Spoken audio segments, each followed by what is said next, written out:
Dala! So today I want to talk to you about the wisdom keepers. So a lot of people are having this discussion about hidden knowledge, sacred knowledge, and always have this questioning about why isn't all of this knowledge readily available for everyone to know and to have and to hold and to practice. And I've already started answering these questions in terms of saying, you know, not everything is good for everybody. And not everything is adequately equipped to understand and to use the different type of sacred knowledge. So one part was the video on hidden knowledge, and I will try to link it, where I was just basically saying that some knowledge needs you to seek it. It's not something like you go to the cafeteria and here's your lunch. It has to be something that you yearn for, something that you are connected to, that you are looking for. And as I mentioned before, every time you're looking for answers, you're looking for something. That thing is coming towards you, is looking for you. The same way when you are scared of something, that very same thing may be searching and looking for you because of the intensity, because of the connection that you have with it. Whether it is a positive connection or whether it is a negative connection. The things that you really, really want to know are going to be seeking you out. And the things that you really, really don't want to know and don't want to be connected may also be seeking you out. Now, when we talk about the wisdom keepers, some of them are elders, some of them are in the physical form or in the spiritual form, the spirit realm, and they are there to ensure that a certain amount of knowledge is being preserved and can be transmitted. Sometimes those are physical people that you can end up meeting who will transmit to you a certain type of knowledge, who were waiting for you to come so they can tell you this knowledge. Sometimes they will even tell whatever they need to tell and share the knowledge with you before transitioning from the physical form. Sometimes also they may be at a specific sacred places. There's places where you can go to. There are specific guardians that are there, wisdom keepers that are there, and at those places most of the time you can go there and do whatever you want to do. There may be rules in terms of when you can go, what you can do. When I was talking in my video about the importance of silence at night, there are specific places where you can be loud, where you can make noise at night, because that's where a lot of the potency of the place, a lot of the energy of the place just rise up and start being activated. So the wisdom keepers have this particular role where they are here to transmit, maintain and transmit knowledge. And this is not going to be this evolutive knowledge that people can kind of talk about, like, oh, I'm finding out something, I really don't like it, we need to change it. We need to change this perception, we need to change this view. It's not that kind of knowledge that they are being, the knowledge that they keep, are timeless knowledge. Things that are not likely to change with time. Things that you can know or get to know of the environment. It could be knowledge about specific portals where there are specific energies, specific plants that have virtues, and some of those plants only have those virtues where they are. You may take and try to cultivate them and grow them somewhere else, and they will not have the same energetical powers, they will not have the same energetical properties. Even though they will look the same, probably taste the same, and have some of the same, maybe used for some of the same remedies. And so the wisdom keepers, physical form, but they can also be in the spirit realm. And in the physical form, I've mentioned before that there are wisdom keepers that cannot leave a specific area because that's the area that they are guarding. That's the area that they're related to. They cannot travel abroad. They cannot be absent from that space. They cannot even sometimes leave that space. So it's not something that you just wake up one morning and you say, oh, I'm going to be a wisdom keeper. Where do I sign up? It's something that usually you're born with, or sometimes transmitted through your parents, through your bloodline, through your clan, your family, your ethnic group. It's not something that you by yourself will just like wake up one morning and just decide to do. I've seen that sometimes you can have people who were sent abroad away and who have a midlife crisis, and then that's when the knowledge and they're being called to come back and to play that part, to have training and this specific person to train them into that position. So it's a process that you may be called to go back. But when you call, it's very precise. It's that you will know that you're being called. You're not going to question it. The things will be put in place. You will meet the right people you need to meet in order for you to get there. It's not something that you're watching this video and then you say, hey, maybe I've been called. No, it's more like you may watch this video and something else happen and other things happen. And you get, you know, free flight tickets to go where you need to go. And there you have somebody who's already there that's going to take you, and you know exactly where you're going to be going, or you meet everything you need, everything, all the people you need to meet, everything falls into place without you having to wonder too much. Sometimes when you really know, like, is this the universe, is this a sign, everything falls into place. That's one of the easiest way to know, like, okay, this is really the path that's being open for me to see and open for me to take. Okay, it shouldn't be a path where you're struggling, you're constantly wondering, is it or is it not? Sometimes, a lot of time, it could be ego, it could be, hey, everybody seems to be getting into, you know, spirituality, and you're hearing somebody being called, and now you want to be called, whether you actually feel it inside, deep inside, like a yearning or not. Because when you call, you start having dreams, you start thinking about it all the time, or most of the time. There's something that's really yawning from the inside for you to do that. Okay.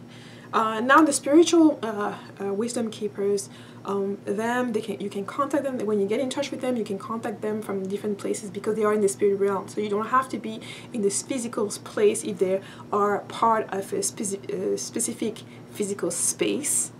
And also eventually, I mean, when I'll do a video on dreams about that, like in your dreams you can go to specific physical places that do exist. Within your dreams you can go there. So oftentimes when you say, oh, you know, my grandmother is in a different country, or my relatives in a different country, then in your dreams you can actually physically go there, exactly where they are. Those beings stay there. They are connected with both realm, the physical realm and the invisible realm. And they may ask of you, if you're seeking or asking to take something, they may ask for you in return. You may have something to do for them in return. And also, the knowledge that they're giving you is a knowledge that is that you must respect and you must hold sacred. And I'm saying this because several months ago, somebody said to me, oh, you know, I know that he was talking about my ethnic group, the MlleCammy. They said, oh, I know that the MlleCammy have a lot of traditional knowledge and a lot of wisdom, and you know, I'm gonna go on a trip to Cameroon and go see some of the elders and just, you know, get all of that knowledge and put that in a book, or make videos and stuff like that, and so I can make a lot of money out of it. And you know, I almost started laughing, because I said, first of all, you're probably not, if you go to the library, there's probably not that many books with that type of knowledge in there. And there's a reason for that. The same way there's not that many books with wisdom and traditional knowledge on different other ethnic groups, like the Bassa, the other people from Cameroon, and from other places in Africa. A lot of those ethnic groups, you won't find their sacred knowledge or sacred rituals and practices somewhere in the book in the library. Usually when you find that, it's probably things that are not potent, things that probably have no longer, they retain their potency because they've been used by profane people who didn't know anything, or who didn't even really understood, because those type of knowledge are not going to be exposed to the public eye, are not going to be, you know, thrown in the supermarket. I'll leave with that, is that I just basically stated to the person that this idea that this knowledge is just really there for you to have this first epiphany, and wanting to go there and take it and become rich off of it, you're probably not the first person to have this idea.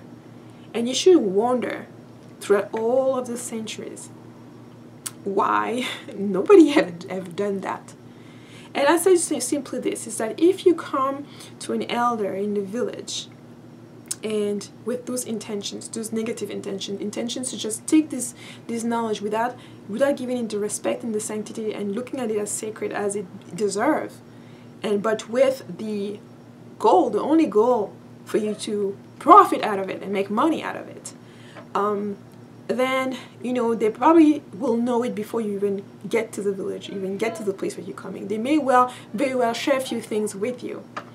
and may not even prevent you or anything like that. But one thing I can assure you is that you will come back and you will be sorry and you will ask for forgiveness and you will respect that knowledge, because you're certainly not the first one to try to do that.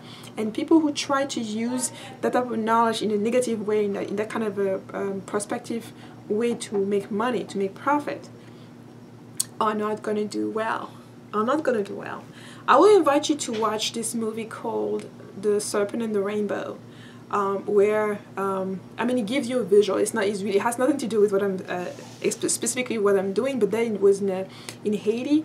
But it gives you the large concept that, you know, when you're seeking something for profit and you're thinking that you get away with it, you may actually get into even more trouble than that. And that's based on your own intention, on the intention that you came with to do. And that intention, you don't need to say it. You have it within you. You have that vibration with you. So if you're somebody who's looking for, you know, to scam people, to cheat, to take away from people, to devalue others, that vibration is already all around you. And when you show up, that's exactly the vibration that they're going to see. And they will put that on you, so that if you do anything else, that will be detrimental to the knowledge, the sanctity, the sanctity and the respect attached to the knowledge, or even to the people who generated the knowledge for you, then things may be coming out after you, and you may have to come back to them and ask for forgiveness in order for everything else to stop. So that's why I will caution you. It's like, don't be fooled. There are things that they could even lay everything that you want to know and lay that back in a book and give it to you and be like, here it is. But before it's commercialized or anything like that, you will come back crawling, asking for forgiveness and asking them and telling them that they should keep this in a sacred place where only people who actually have good intention and actually know how to use that knowledge can actually do it. Because sometimes the idea of making money off of certain people that we think are idiots, because that's to me what it sounds like. It seems like to you, for people who have this kind of thought that, oh, I'm going to go to the village, you know, get this information and write it down and write it in a book and may become a millionaire off of this book. I have yet to see, first of all, a book on African rituals that generated that large amount of money, with actual real rituals in them, not some actual real ritual in them. So just be humble. Just be humble, because you may think that you are the first one to think about this brand good idea, while in fact many others tried before you. And I'm speaking more particularly with my own tribe, but I'm sure there's other tribes as well. For example, even in my country, in Cameroon, the MlleCammy or other ethnic group, they say, for example, if a person from the ethnic group of the Bassa do something to you, right, spiritually, because let's say if you insult somebody and they happen to know what they're doing and they do a working with you because you insulted them, because you offended them, it gives them the right to retaliate towards you. So if they do that, they may do something to you that no one in Cameroon can assist you with, and you will have to go back to their own village in order for you to be cured. And that's well known for us. It's like, you don't go around insulting whoever you want or doing people wrong, because you never know what kind of consequences you can have, and you may have to crawl back on your knees asking for forgiveness. So I just wanted to leave you with that, and just to encourage you, it's like, just look at whatever wisdom or knowledge that's being shared with you, approaches with respect. Approaches with respect, the respect that you deserve, and approaches respecting the people who are providing you access and what they're saying. If they're providing it to you, they're providing it to you. They're not telling it to the whole wide world. People may give you access to things because they think that, or because you have the ability to use the knowledge that they're giving you to do good. So, and to invest in that. Don't ever think that whatever knowledge is being given to you, you just have to take it like that and run with it like that and just copy paste. No, it's always dynamic. You have to take it and you have to assimilate it to yourself. You have to practice it. See the things that really work for you, the things you can tweak to make it work. And when you, on your turn, transmit it or apply it and use it, integrate it in some of the projects you're doing into your daily life, it has to morph with your own energy into it, with your own personal investment into it. So those are just things to consider. Of course, be always wise in your choices. Make sure that you have pure intention when you're doing what you're doing, and don't underestimate other people. Don't ever think that people are stupid, or that things are done in a random kind of way. Sometimes there are specific mechanisms in place to prevent certain things. And always understand that if somebody is not shouting down at the supermarket or at the market everything that they know, but is telling you things in confidence, is telling you things on a one-on-one basis, in a secluded place, showing you certain things where no one else is allowed, that calls on to you to understand that respect is involved, and that not everything that you come to know needs to be put to the public eye. Thanks for having been with me, and I will see you in the next video. Bye bye.